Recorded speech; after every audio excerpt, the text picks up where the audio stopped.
almost think about them all the time. के लिए आदमी कुछ भी करने के लिए तैयार हो जाता है। When it's one-sided. वो प्यार सिर्फ तुम्हारा होता है और किसी का नहीं। Dating like right swipe and left swipe. Considering someone important than us. Just about save yourself from getting embarrassed. ये आजादी की लौ बुझ ना पाएगी। Daddy probably is making food for the grandfather and the grandfather is actually enjoying. या मेरे grand parents और parents की बात करूँ तो उन्हें प्यार करवाया गया, हमें शायद कहीं हो गया होगा।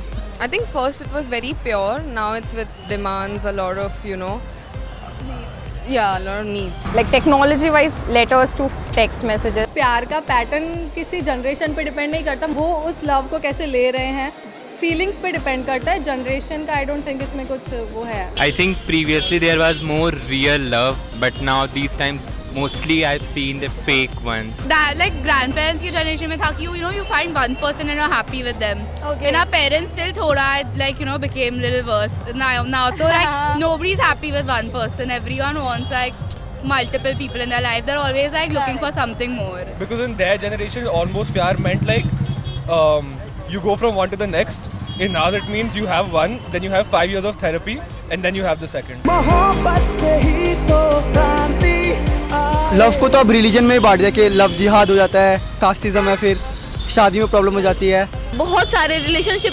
प्रॉब्लमेटिक ही होते हैं, लॉन्ग डिस्टेंस तो और भी ज़्यादा प्रॉब्लमेटिक होते हैं। अगर कोई सोसाइटी जज ना करे ना तो वो खुद ही जज कर लेते खुद को। हम दोनों ही थे एक दूसरे के दुश्मन।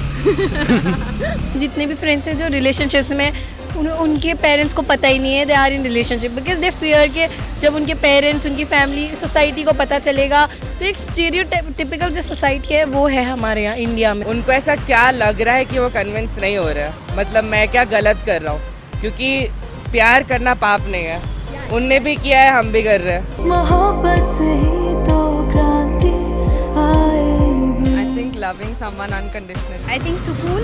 Love is a very pure thing for me. Feeling of comfortness with someone. जो हमें कंप्लीट कर दे। केयर करना, रिस्पेक्ट करना। अगर आप साथ हो, प्यार केयर कर रहे हो मतलब आप एक दूसरे से प्यार करते हो। मोहब्बत से ही